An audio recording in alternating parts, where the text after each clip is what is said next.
Yeah, hi to all, and thanks especially for David coming. I'd like to introduce David Allen, who is the wine director for Wine Searcher. He points out that Wine Searcher is not a wine company, it is an IT company. As wine director, he oversees all the people who work in the wine database department, matching wines to the database. He also oversees those who write and edit the encyclopedia and the news side of Wine Searcher. Those latter categories include Tom Jarvis, who is one of our members. A little bit of background about David. Some of you from the UK might know him. He used to work for 14 years. He worked for Oddbins and he became a Master of Wine in 2010. He then later worked for online auction platform Uvine and for wholesale distribution companies selling to the on-trade like Top Selection and also Co-Vintners. He went over to Auckland with his family and joined Wine Searcher in 2017, and that is where he is now. He's going to explain more to us about how to make the most of using Wine Searcher. We have a couple of people on our Zoom today who are not CWW members, but CWW members have this fantastic benefit of getting a free pro subscription to Wine Searcher, which is very generous of them. So eat your heart out if you're not a member of Circle of Wine Writers, but you can still, of course, sign up yourselves. There will be a chance to address the questions as Andrea said, so just put them in the chat and I will hand over to you, David. Thank you. Super. Well, thank you for the invitation to speak. It's great to be here. Not that I've come anywhere, but great to see so many people turning out so late at night to come and see me. As Wink has said, I'm the wine director at Wine Searcher. I should also add what I didn't tell you, Wink, was I also cover social media as well. But like all the other areas, I have people who cover that far more skillfully than I do. So mine is a sort of an oversight role, really. So without any further ado, let me see if I can share the screen, and I've got a presentation here.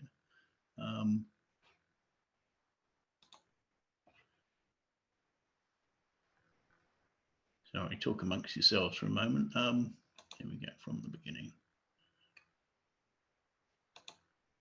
There we go.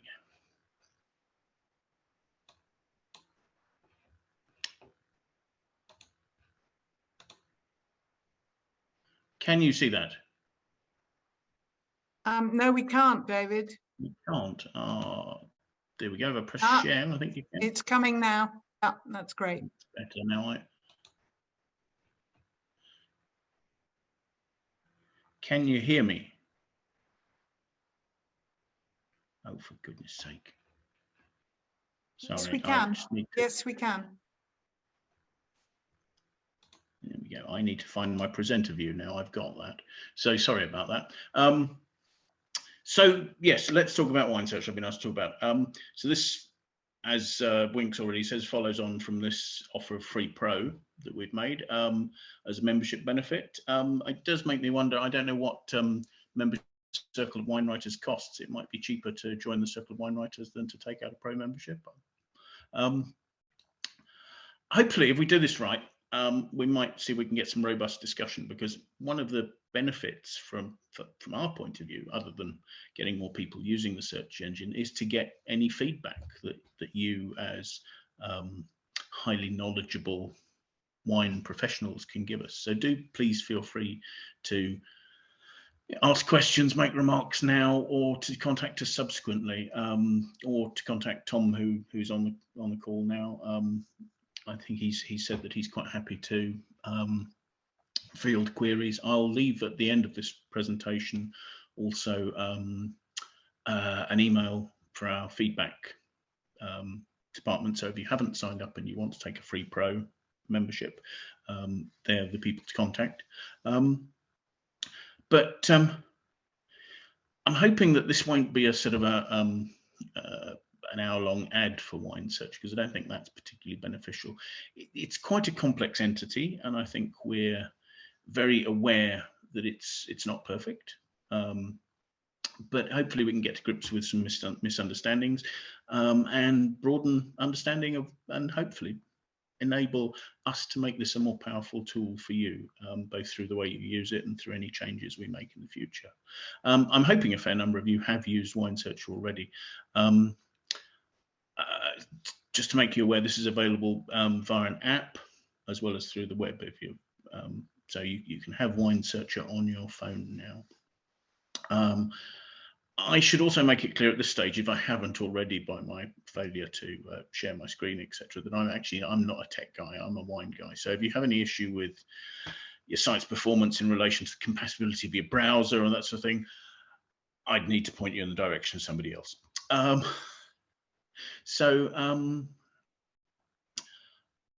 Wink, I should say thank you for the lovely write-up you gave us in your newsletter. What I'll try and do with this talk is to build on that. So there are one or two areas that I'd like to expand on. I'll try giving a demonstration as long as we can get the screen to come up. I've got some numbers to give you to help put things in context, because I think sometimes the scale and scope of what we do is not immediately apparent. And I'd like to take the time to counter what, frankly, I think is some misinformation that's come out recently about Wine Searcher. And from that, hopefully we'll get some interesting questions or some discussion later on. So let me see if I can move to the next slide.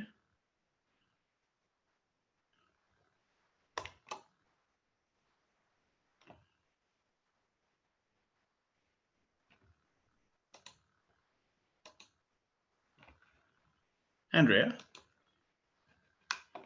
Andrea? Yes. Yeah. Sorry, are you able to share the presentation? Because frankly, it's not moving on for me. We're having the same trouble that I had the other day.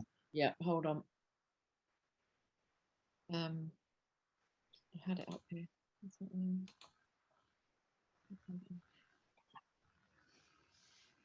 David, while Andrea's sorting that out, we've already had some feedback from various people who say they rely heavily on the pricing information from Wine Searcher, because publicists who provide samples, says Meg Maker, do not offer the information on with the retail price, and yet the publications that wine writers write for always want the retail price. So that's one of the ways that Wine Search is very useful, and that's been feedback from the US and from the UK. That's really good. And there's a quick question from Becky Sue Epstein to say, what percentage of retailers are represented on Wine Searcher? Very good question. The fantastic question. I wish I knew would be an honest answer there. Although what I would say is I think it depends where in the world you are. In terms of that, we have certain areas where we have a very large coverage of the retailers. So I mean, for instance, I think if you're operating in New York or London, and Hong Kong as well, those markets very well covered indeed. So I mean, in some ways it's almost there's less benefit for a retailer to become a member if you're in New York, because there are lots of members there already. There's a risk of not becoming a member because then you get left behind. But yes, depending on where it is. Sorry, I'm actually. Can you now see that? I mean, I can. Sorry, I've been looking around, and for some reason you're on Microsoft Edge rather than Outlook, which I thought I was using. So apologies for that. Let's see if I can bring up my presentation and we can carry on. I'm on. It's on. I've got it on. Yeah, that's lovely. But yes, I need the I need my script though. That's the other thing. So yes, if we can move on to the next slide. Just quickly to outline that, hopefully we'll be able to do this a bit more smoothly. As I said, the database, so we have a database that can be accessed online or via an app. And a new development in terms of our worldwide presence in the last 2 years has been opening an office in London. So we're near the heliport in Battersea, actually, which is sometimes quite noisy. That came about as that a company that we worked with, Limitless, who'd been doing our web hosting. Jules from Limitless is our new CEO, or became our CEO a while back, and the two companies merged, and thus we took on their office. But we now have Wine Searcher staff based there as well. So there's wine matching, and there's customer support going on there as well. So that gives us more of a sort of a 24-hour presence. So yes, as introduced, Martin Brown founded Wine Searcher and still owns it pretty much entirely. And that gives us a certain independence, I think. I don't think we have any particular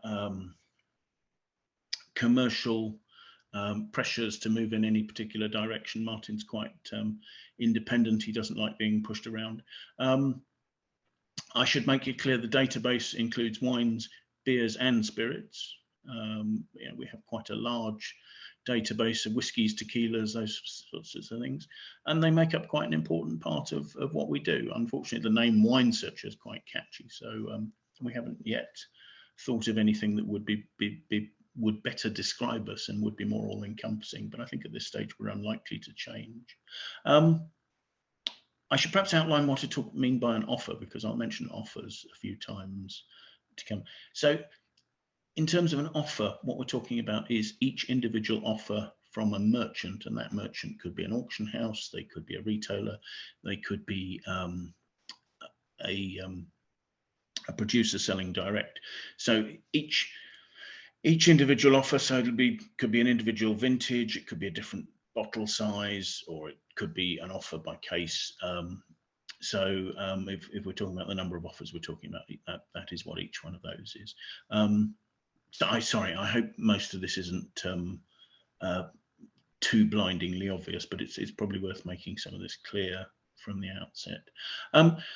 How do we collect data? Well, we have a team. There are 13 of them writing JavaScript spiders, and that's all I know about it, really, to be honest. But so they're programs that go to a wine merchant's website and collect the information in the areas that we're looking for routinely. So sort of pricing, bottle size, the description given, and any other information that the merchant is giving us.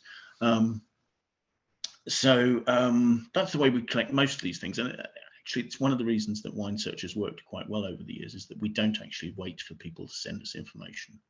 Because if you do that, somebody moves on and the information comes in a different format. It's much easier just to go to their own website, where they should be maintaining it themselves, and pick it up there. Although some merchants who are less advanced do still send us spreadsheets or data. Some people will send us data feeds regularly. Perhaps a problem we have is that we actually only pick up that data once a day. So there are situations where we can pick up somebody's list in the morning and a wine sold out by the afternoon. But obviously we're still showing that price. So there is some time lag there, and that's something we're looking at changing. But that may take us a while. And just to make it clear, we're collecting globally. And as I say, probably our main markets are, or our main areas of markets is fair enough. No, New York, London, and Hong Kong. And I should also make clear that just at the moment we've decided that we're not displaying any listings from anybody in Russia. With the Ukraine war, we felt that was inappropriate, so we've suspended the display of those. Andrea, could you move us on to the next slide? Yep. So, as I say,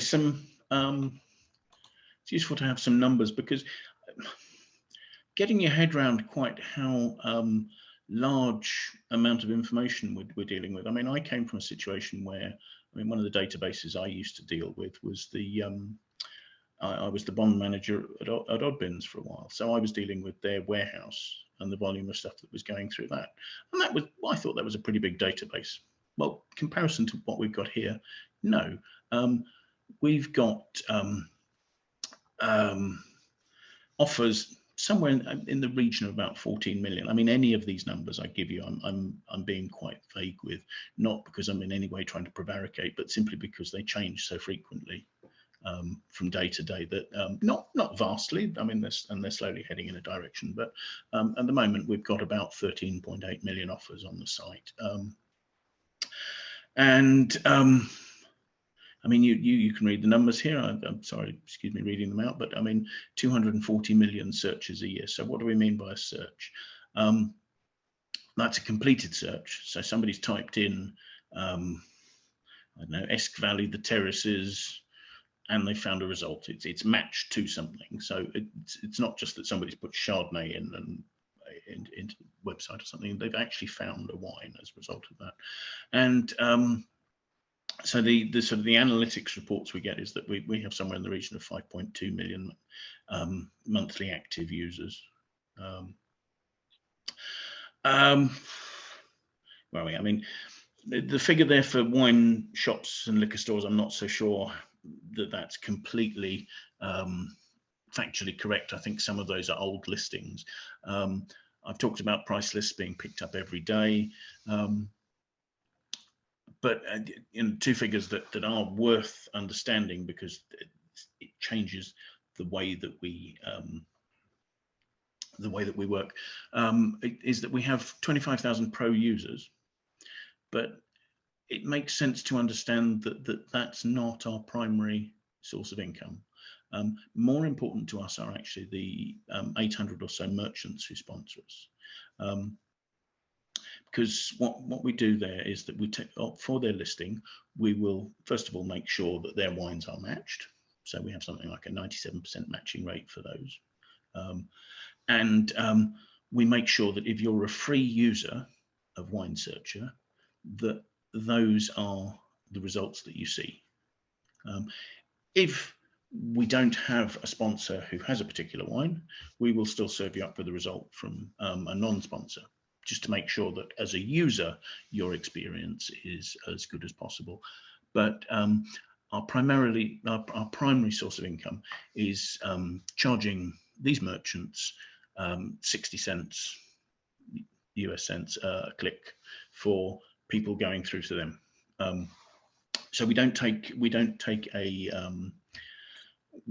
portion of their basket. We don't take a cut of their sale. They may not make a sale. But the size of the sale, I mean, they could be selling a case of Romani Conti. They could be selling a bottle of Yellowtail. We are sending them the lead. And we send the customer actually goes to them. It's not that we send them the details of a sale that's been made and we keep the customer's details ourselves. In fact, we don't record customers' details. If you're a free user and you're not logged in, we don't have any tracking for people there.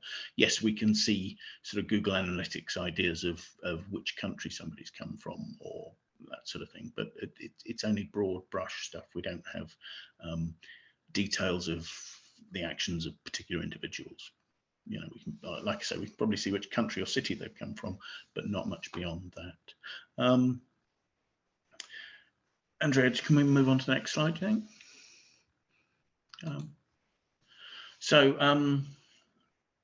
I quite like this picture. This was a trophy we won fairly recently, which, thank you, Wink, again, you mentioned that in your write-up. This was at the Golden Vines after 23 years. Yeah. Sorry, David. There's a question that I can see this slide has come up with this term again, and it's something that I don't know how to properly answer, even though I should.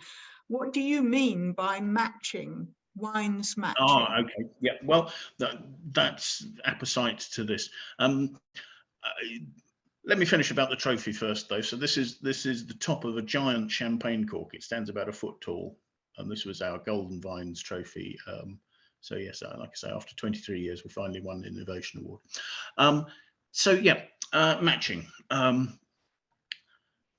Essentially, one of the problems is that, particularly as we're dealing with a number of different languages as well, everybody around the world will describe a wine slightly differently. You know, are you talking about Cloudy Bay Marlborough Sauvignon Blanc? Are you talking about Sea Bay Sauv Blanc Malb?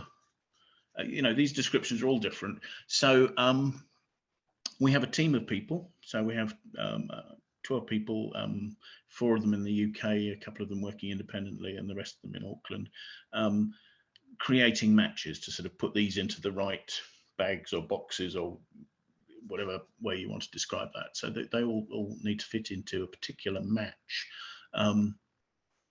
so that so that the wines are reliably compared one to another when you search for them and you match a search.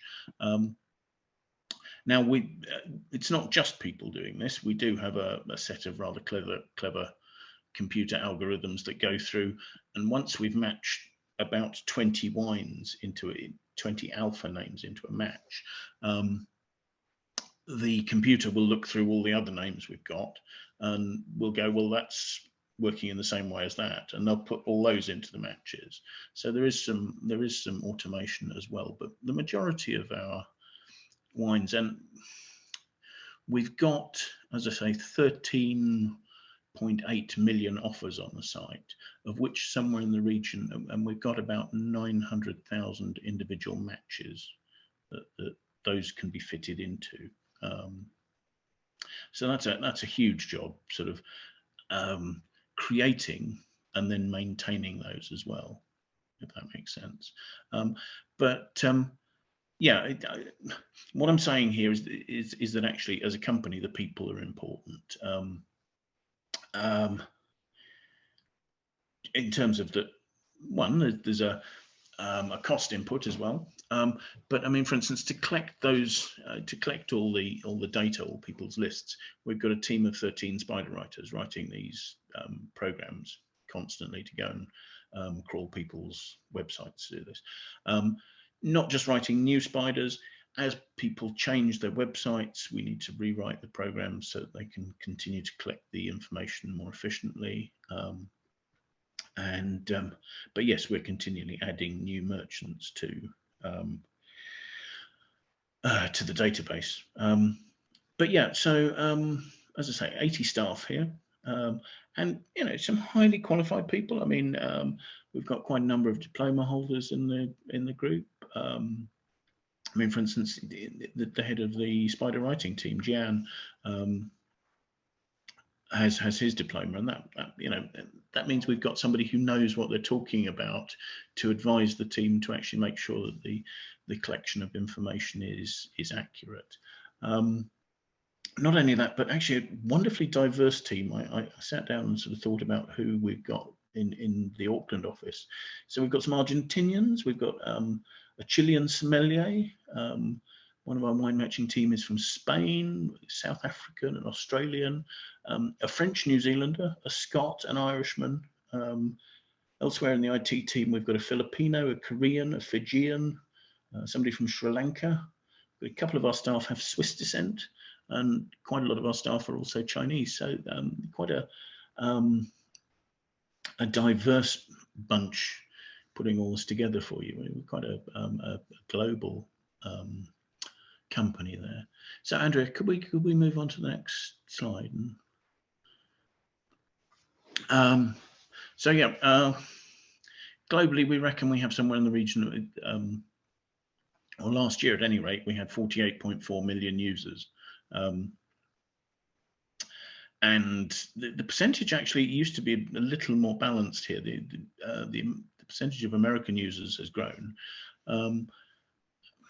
And actually, we're seeing quite a lot of traffic coming from Asia, which is quite peculiar. We don't know quite how to handle the people from India searching for whiskies, because it's only fairly recently that you've been able to buy alcohol online in India, and it's still quite a new idea. So we're not quite sure how we can make anything out of that, but there are plenty of people searching for whiskey in India.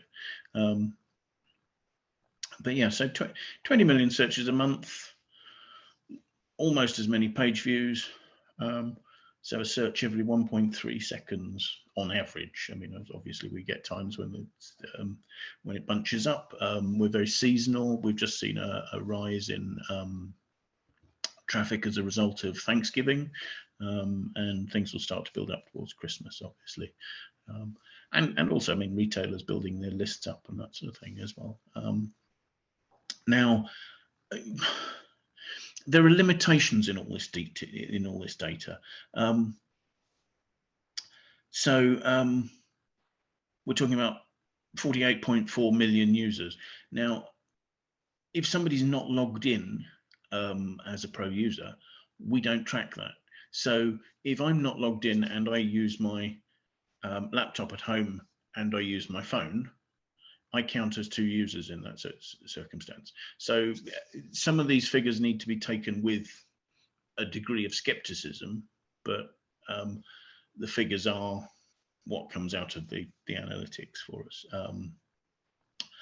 I was looking at the geographical spread here, for instance. I mean, we've got 0.2% of the people who we look at who we can't see an IP address for, and some of these respondents, probably not a large percentage, will also be from other areas. If somebody's using a VPN, for instance, you know, when I use a VPN to look at stuff in America, obviously I would turn up in the stats for America at that stage, because that's where the computer would see me as being.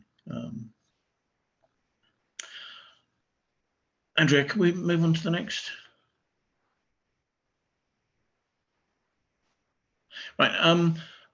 At this stage, I'm going to see if we can show you the website live. So we may move away from this screen, but what I was going to say was, any questions up to this stage? Because I mean, I was going to talk more about site usage from here. Anything that's relevant, or shall we just move on? Hold on a minute. I have a couple more questions. First of all, Trevor asked, do you have the rough percentages among the matches between wines, beers and spirits? No, I've never done that analysis, sorry. Okay, and I think I can answer the next question. Is each vintage a separate match? Presumably, yes. Yes. Well, no, actually the match is I was thinking ahead of that to the example I was going to give. No, the match is to a wine. So if we create a match for, say, Clos de Marquis from Saint-Julien, that is one match, and it will have different vintages. What I was getting confused about was, I'm thinking about Champagne, where at one stage we had vintage and non-vintage all matched in together. We've now managed to separate those, so there's a different product. So a match, I suppose, would be a product, would be a match. So okay, although for offer, we'll separate those into, say, bottle sizes, vintages, etc. Match is one product, as it were. I hope that made sense. Yeah, I think so. And there's a couple of questions I'm going to leave till the end, but is it one here? You have historical price data? So Neil asks, is it possible to obtain the price history of wines over several decades? Decades, no, but I'll come to historical price data. Okay, great. If we have a look at the well, that's it. I'll let you continue. Indeed. Let me see if I can. So if you can get the website up on your screen, David, I'll switch this off and you'll have to share. Okay, yeah, I'll stop sharing.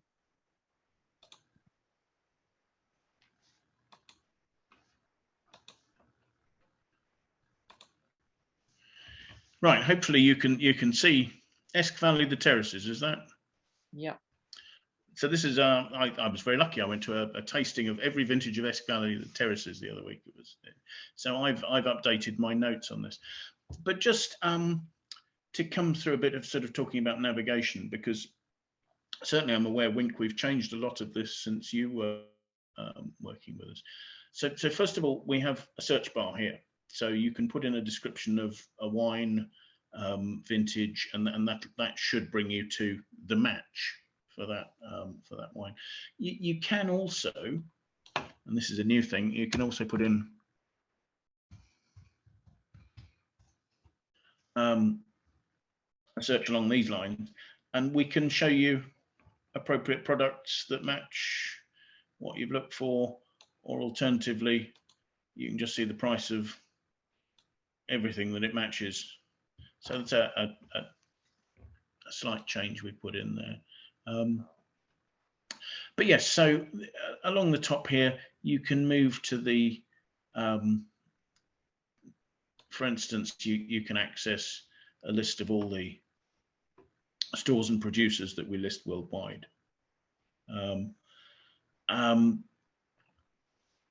And you can sort those, you know, if you just want to see producers, if you're interested in DTC, you can narrow those down.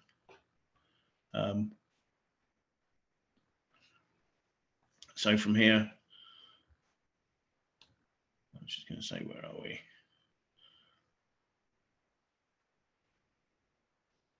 I was just looking to see if we could see Kimi River there, but for some reason they're not on this page. Oh, that's because I'm in central Auckland.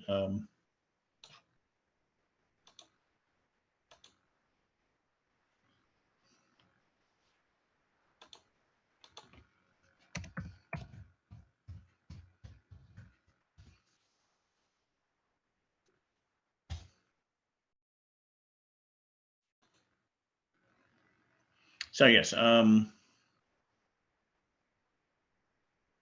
Hunting Lodge Winery is just down the road from us. Twin Totra is just down the road from us. So if you want to find that, or alternatively want to find a retailer near you, it tells me about the wine shops near me. So that, but if you want to look at Esk Valley, for instance, as a producer, you can then access a producer page that we have for them there. Piece of information there written, I presume, by Tom. Take a bow, Tom. Location,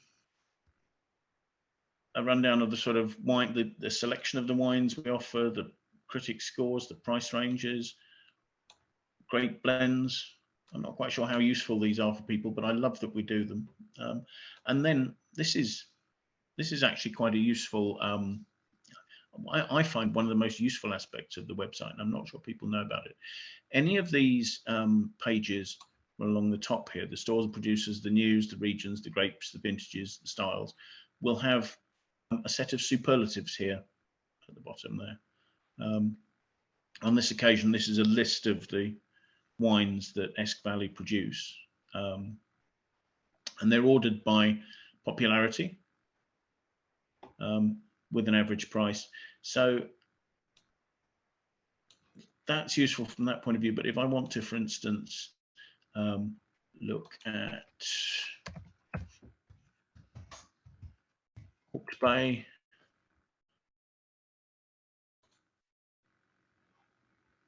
again, when I come down to the bottom of the entry, our superlatives here, you can see what the most popular wines there, most popular in terms of popularity, what's the most searched for wine that we have.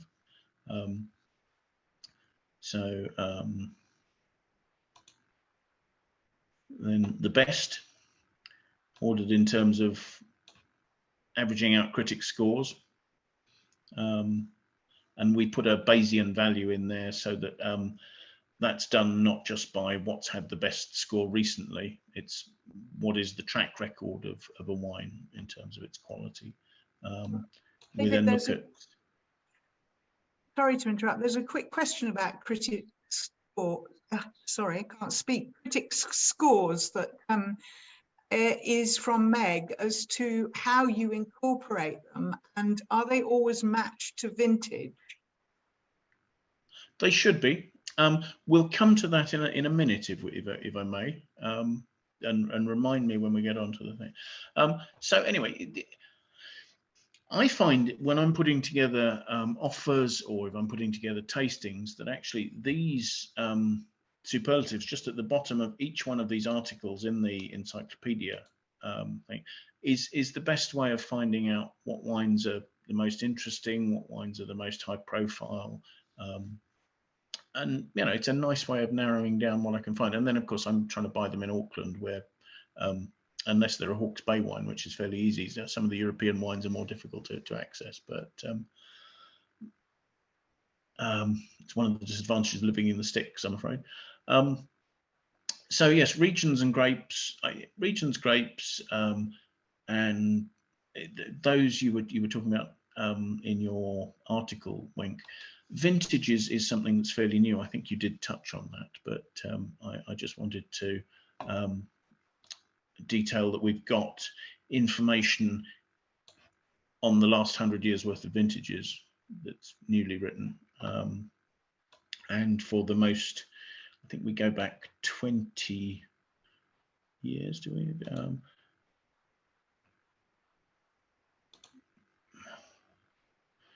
So for the vintages, not just talking about a vintage and you know what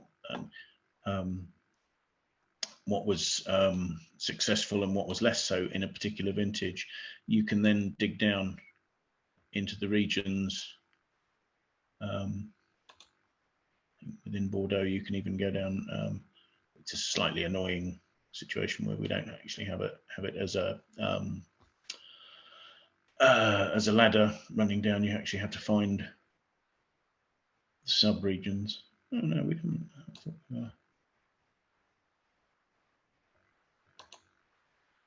pick out a vintage that we can do that on.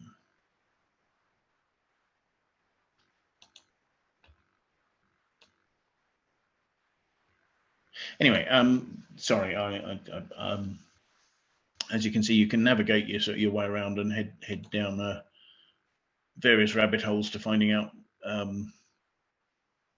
which vintages were better or worse. But again, we've incorporated this information here about what the most popular wines were from that vintage, what the best, what the cheapest were, and if you come, you know, for a particular year, 82. That's all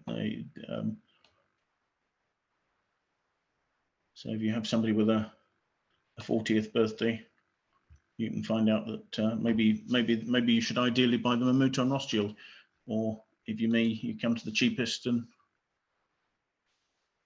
maybe they'll have to do with a Côte Aix-en-Provence.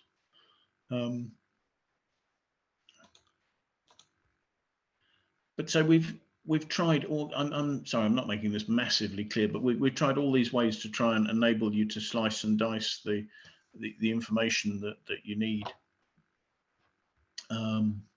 through this. Anyway, so that let me go back to the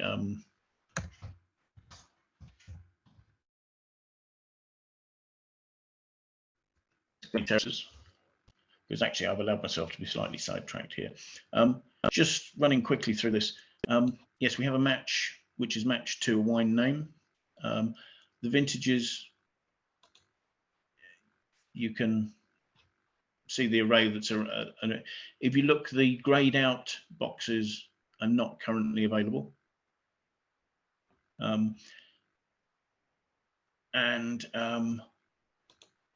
You can expand out and we'll put a tasting note there. Now the question was about the critics notes. So let's see if we can find out a vintage with some critics notes there. So yes, all the critics notes should be mapped to a vintage. Do we have anything there? And where we have a note that we're available to put, it'll be up here as well. But I mean, on this occasion, we have a couple of scores. We might not be able to show one of those scores. It might be that we haven't been given permission to show it until it's of a particular age, etc. But it's included in the calculation there. So we have scores from critics, and then there are user ratings as well.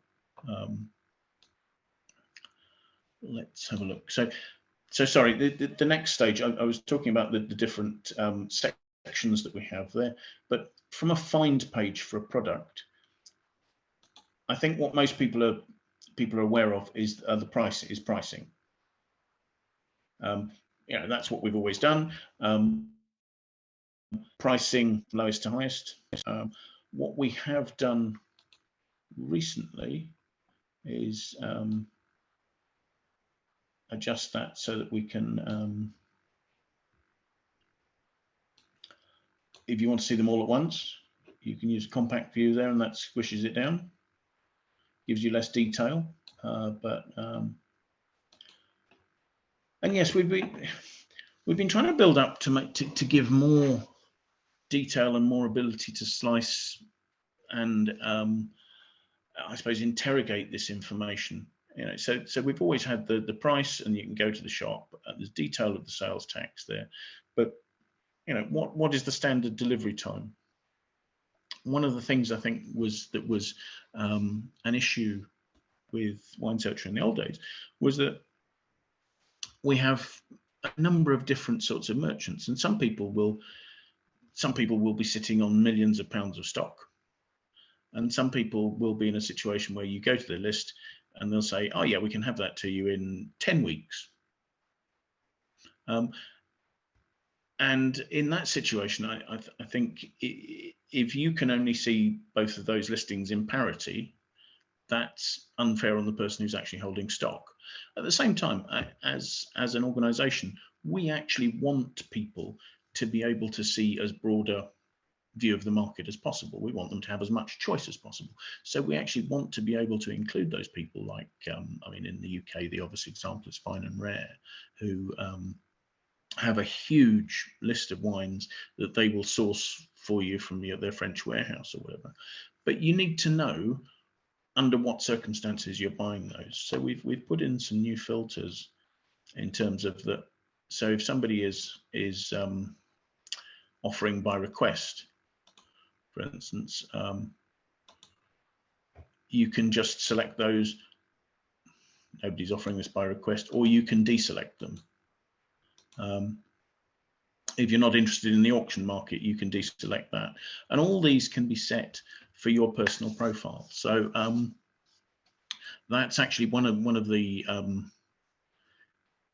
things I used to find a disadvantage when I was using Wine Searcher regularly, when I was at Coase and trading with it, is that actually one of the things is it's not immediately apparent, or it didn't used to be, if you were logged onto your pro account or not, because you actually get a lot of information when you're using the free version.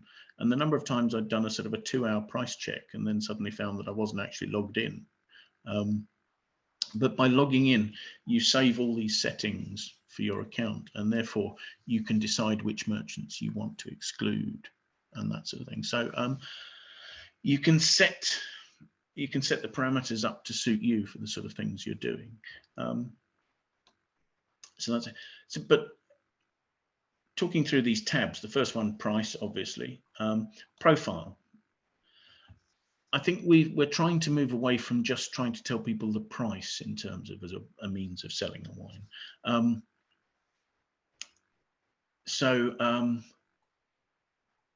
We're trying to put as much information in here as possible. So you've got links to the region of production, the style, the grape variety, probably region and grape variety, your main things there.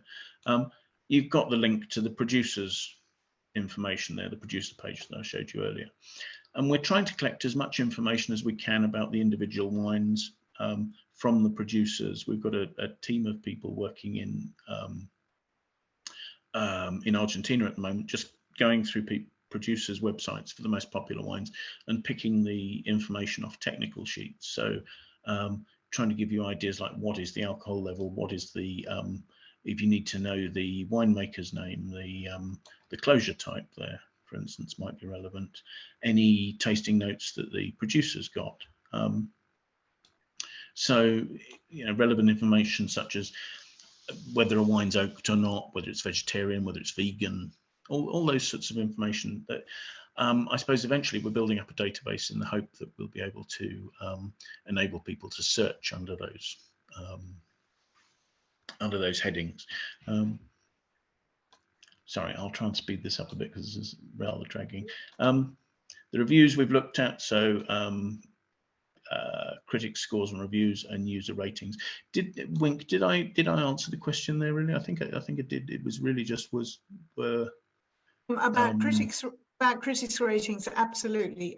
We've Yeah. got some other questions waiting in the wings, and I'm conscious of time. So if you've got a few other Yes, I've things, just noticed that I'm way behind. So just quickly, this is quite a useful side of things. The again, you can see the vintages available, quick list of scores, and the link to the vintage pages here. People were talking about pricing information. We've moved this out so that actually for, I'll move to an older vintage so that you can see, for pro users, you can now get 10 years worth of information about pricing on every wine. So the green line there is the wine in question, and the grey is a benchmark for that region. So you can hide that and you can just see the pricing for the wine concerned. And then the other information here, you know, it's how many listings have we had for it over the year, and you can hover over it and you can see the number of listings and where it's come in the search ranking, what its popularity is. So I mean, absolutely a ton of data there. We used to give 5 years information and we're now giving 10. That's simply because we've been around longer and we've got more information to give. Wink, do you want to give us the question? And if I stop sharing, Andrea, could we have the slides back again at number 6, I think? I think it's best if you crack on, David, because the main question, Meg has said she'll drop you or Tom an email. So okay, that sounds a good way of doing that. Yeah, sorry, Andrea, could we move on one more slide, please? This was something I wanted to share. Fairly recently, a would-be competitor, Pix, left the market, and there were a number of articles that were written that I suspect Paul Maybury was looking for some funding and needed to say what a fantastic idea Pix was, and some of their approach seemed to be to run us down, and I really didn't like the approach being used, and Esther Mobley was one person who did this, and in saying that the idea that that Pix had set out to solve this problem. Buying wine online can be difficult, really. And she puts the idea of Rombauer Chardonnay, and that if you live in Oakland, it's not always easy to see how that happens. So I've written an article. It's up on our website. You're very welcome to look at it. But to condense that, we had, at the time I wrote the article a couple of months back, we had 1,318 worldwide listings for this wine for 11 vintages. Okay, if you went to narrowed your search down and said you were in California, there were only 205 offers from 5 vintages. But if you then opened up your search parameters to include stores that ship to this state, there were 382 offers. So I didn't really see that as being a huge problem. Now, she goes on to say that accessing Wine Searcher's full database requires a paid subscription. Okay, so I turned off my pro membership. Still ended up with 144 offers from 5 vintages to choose from. I think, yes, it is correct. If you're not a pro user, you don't get the full scope of Wine Searcher's database. But at the same, actually, the point is, as a free user, you get a very large amount of access to our database. There were some other points that were made. The article sort of said, well, that pricing often isn't up to date online. Well, if you look at our details, we say when we collect the price, and everything that I looked at had been collected the day before. And How do you know your local shops? Well, I've already shown you the page where you can see what shops there are and how local they are to you. I found in that instance that within 2 miles of Oakland, there are 40 merchants that we're showing, and we show that information to free users as well. So I didn't really like the approach that people were using of denigrating our offering incorrectly, without sort of perhaps fact checking some of Paul Maybury's press releases. I thought that was a shame, and I welcome the opportunity to put it on record that I think that's wrong.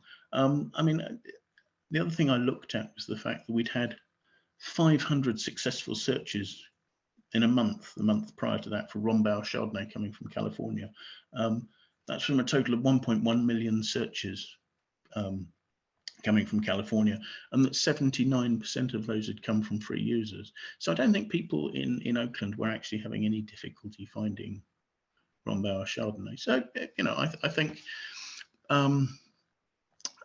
maybe too much of Paul Maybury's Kool-Aid was being drunk at that stage.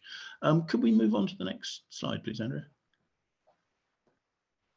So some points that Alder Yarrow made, and I understand Alder's just joined the Circle of Wine Writers, so perhaps I should be careful, but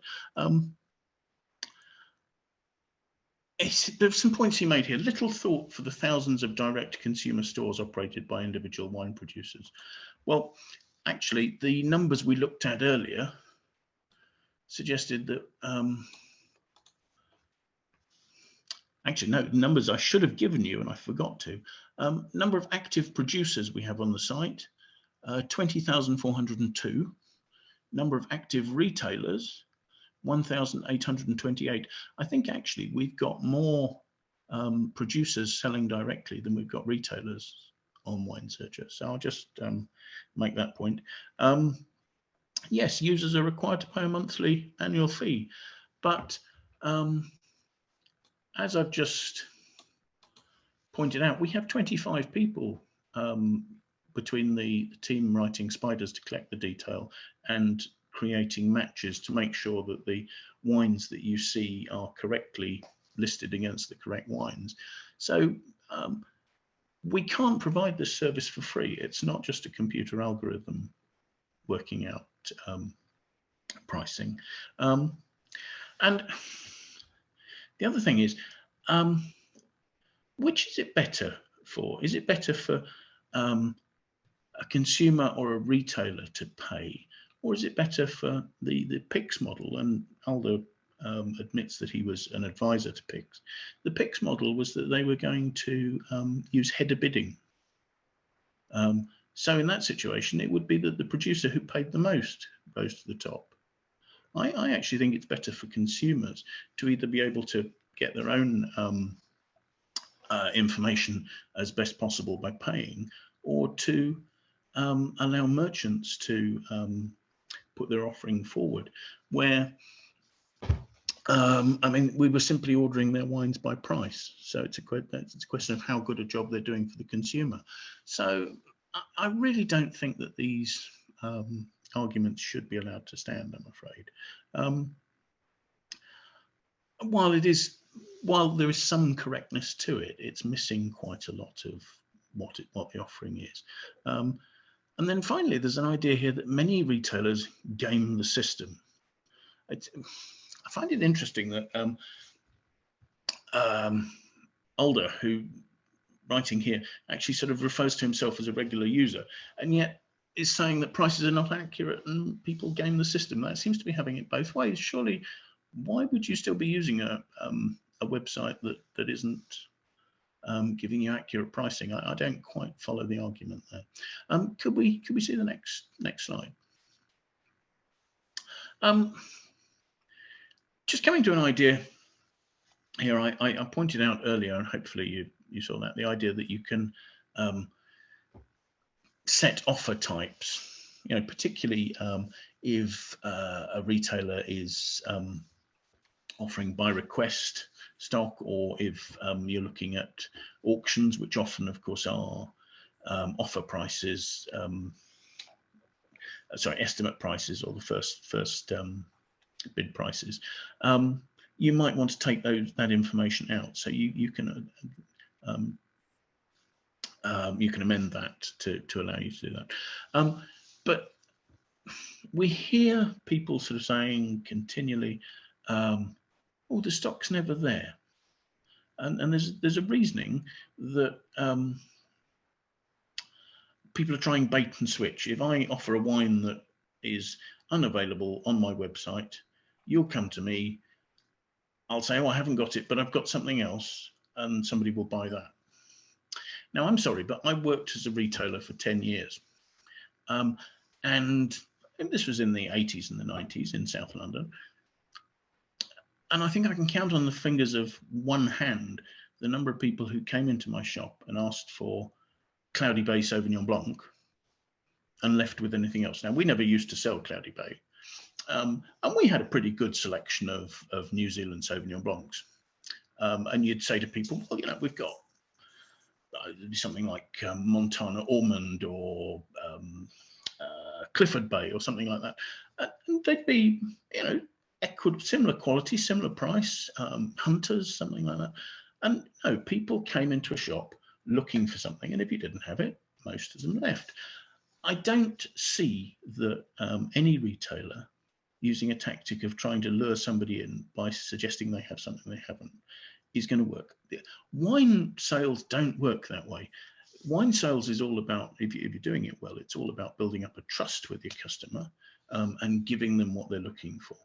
If you're getting them in on a false pretense, you're going to destroy the building of ongoing trade. So I don't actually see that argument works at all.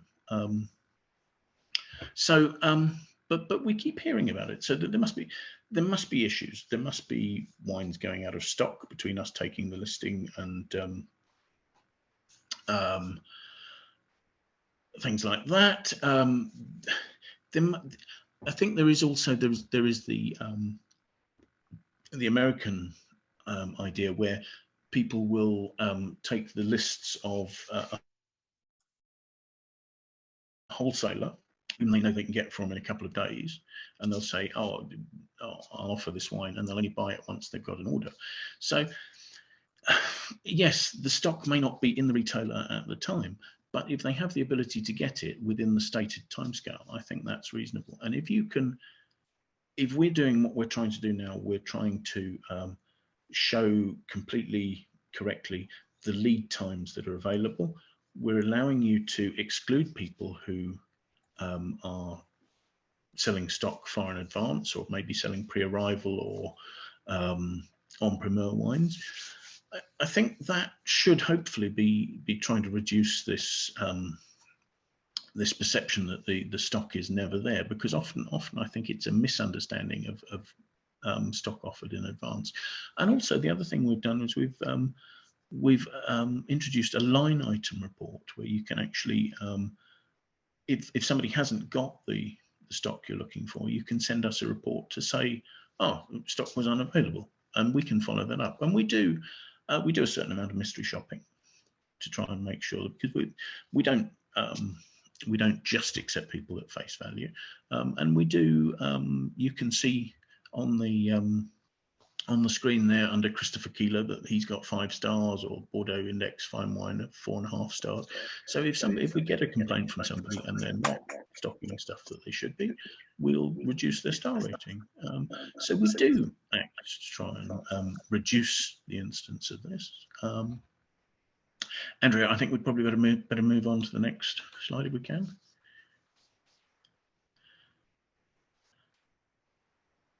And finally, Aldo was saying that perhaps most importantly, Wine Searchers has nothing to support users who don't know exactly what they want.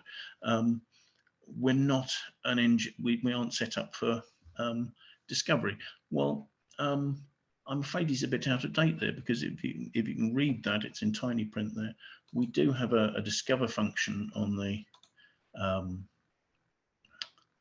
the site, which Andrea, could I share my screen?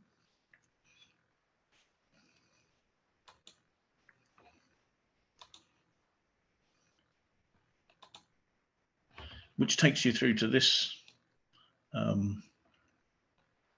this screen here. So you can, if you're unsure what you're interested in, you can set your location to see what's in the region. You can pick a variety. If you want an Alicante Boucher, evidently down in Huapai I can buy an Alicante Boucher. I can adjust my price range. I can look at spirits. All of these enable you to make a selection according to a set of parameters. It's not perfect. You can't search yet by wine labels that have pictures of dogs on them. I'm afraid we haven't set up for that yet. But to say that we are not enabling people who don't know what they're looking for to discover new wines is not actually true. Do watch this space. Andrea, we probably better get back. I'll stop sharing if you could pop the presentation back up there. Yeah.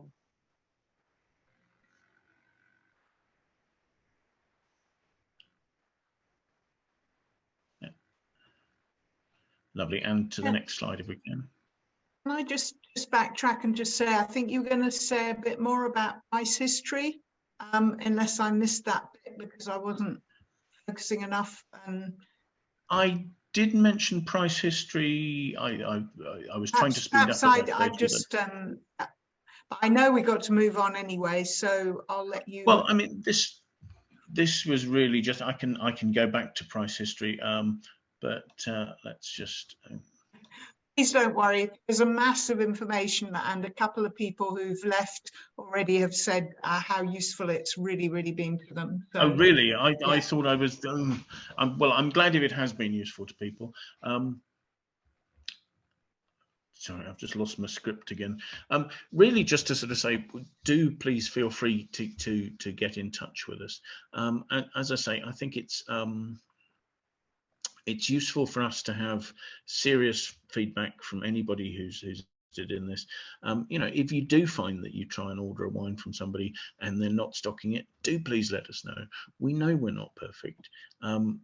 We can't necessarily be the policeman for the whole wine world, but we do try and act on information when we've got it. If you find that things are don't work for you, or if you feel that there's information that's wrong or anything like that, please feel free to get in touch. But I've got one question from somebody from long ago, I mean from near the beginning of the session, that is on a slightly different topic, and that I've got a suspicion that several people on this Zoom would be really fascinated to know the answer. As you are John Kavanagh's boss, what sort of articles does he want? How can our members sell articles to Wine Searcher? I thought I wouldn't answer it myself. Well, I think, to be honest, we probably are changing the style of things we're looking for slightly. We are looking a bit more about sort of experiential things. So, I mean, I think we will be looking more at tastings. That sort of write up. I've been lucky enough to write a couple of articles like that. I think quality, engaging journalism is what we'd like to be seen to be providing for people. And I mean, this was from Neil Hulkover, who Neil's written a few articles for Wine Searcher recently. Yeah. So I think he's interested in more feedback as to not only what you want for the future, but also how well they've done. And that's always a fair enough. I mean, I can probably get in touch with Neil anyway. I'm probably the wrong person to ask about this, because I just sort of say to Don, oh, I'm thinking of writing this article, and Don goes, yeah, that'll be fine. That's fine. David, can I butt in? Please do. Yeah, so one of I think Neil's question, if I remember rightly, sort of referenced or somebody referenced Google Analytics. Maybe Wink's reply did. I think there is a certain amount of synergy between what gets readership, therefore what we'd like to see submitted, and you know,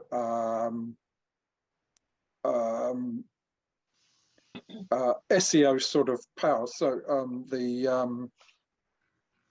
for key terms and keywords and their sort of ranking and their ratings.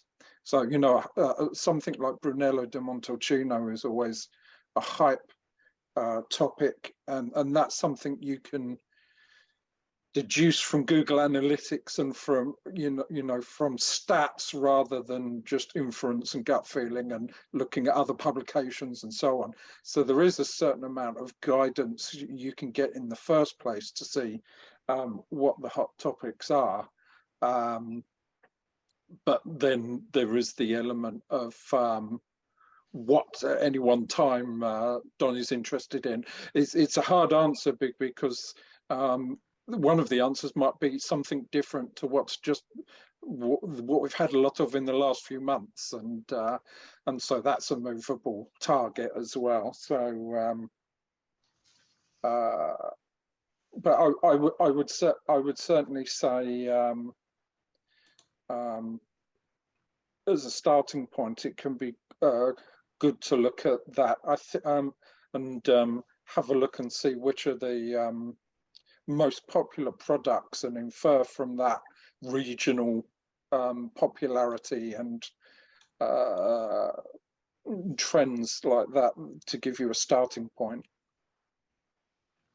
Thanks, Tom. And Meg also asks, are you, a question to you or to David, are you looking for anyone else to write for the encyclopedia? I'm afraid we're currently at full staff on that, but unless Tom wants to tell me anything different. Meg also asks, sorry, go on, Tom.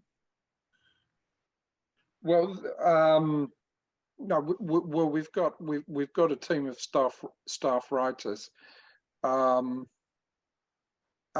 so obviously a lot of the encyclopedia is written on a sort of salaried basis rather than a you know, a piecemeal basis where your per word count will probably come out, you know, uneconomic in a sense, given the scale of the site. What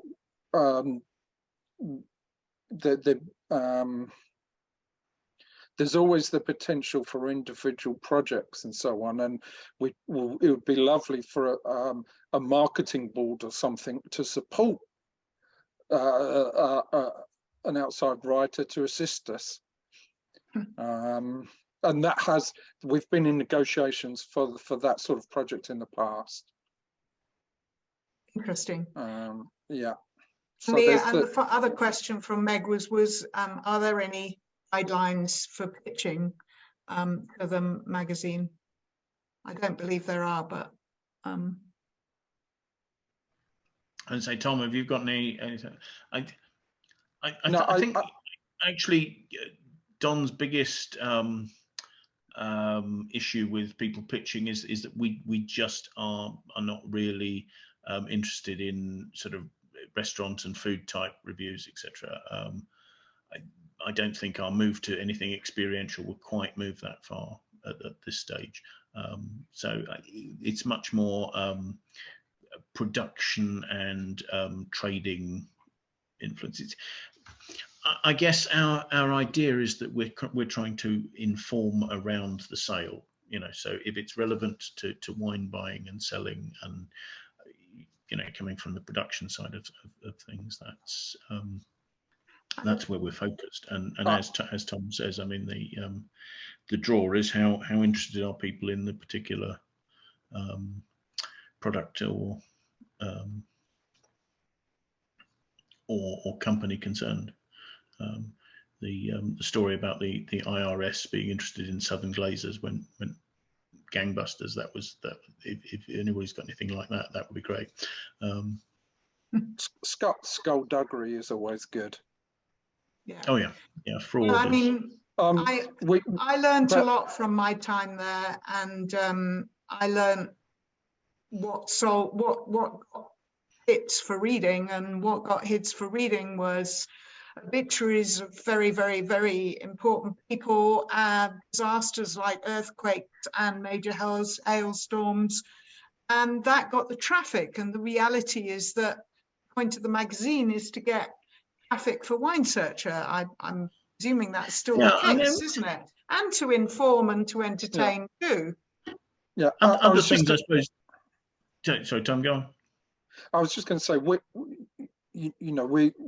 without having Don here, I think one thing we can say is there's been a lot of questions rolling through, not all of which have been answered, and obviously it's 2 o'clock in the morning, 3 o'clock in the morning for us, so we're not totally sharp. So we will follow up on all of these, and we can provide perhaps some more considered answers as a follow-up.